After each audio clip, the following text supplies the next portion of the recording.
Hey guys, I wanted to just do a quick video this morning. I was reading an article on wordstream.com about just the effectiveness of content marketing. And so what I've been doing here in the last couple of weeks just to experiment is expanding my content marketing through different mediums. And so I've been blogging for about 5 years now, and consistently for 3 years every week, and we kind of have figured out the Google algorithm, and so we are consistently, for our own company Caylor Solutions, ranking at first, second, or third on Google for a lot of keywords that we're doing, and so getting a lot of leads from that particular piece of content.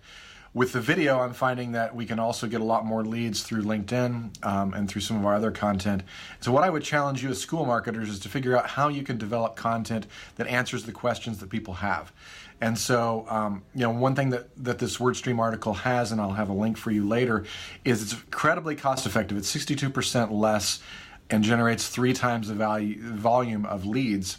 And so just think about that in a school setting, whether you're independent school or whether you're higher ed.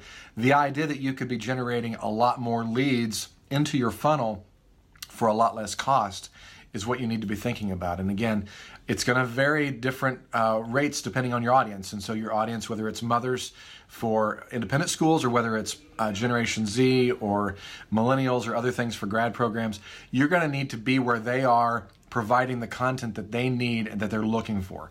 And so we've had a lot of success with a lot of schools generating content, whether it's gated content such as ebooks or whether it is devotionals for students, other things like that. Figure out what that content is that they want, how that you can deliver it, and how you can be distinctive in that delivery, and really watch the leads come in and your funnel fill up. So that's just a little bit of a thought for today. And if you have any questions about that, reach out to me directly, but love to hear from you. Thanks.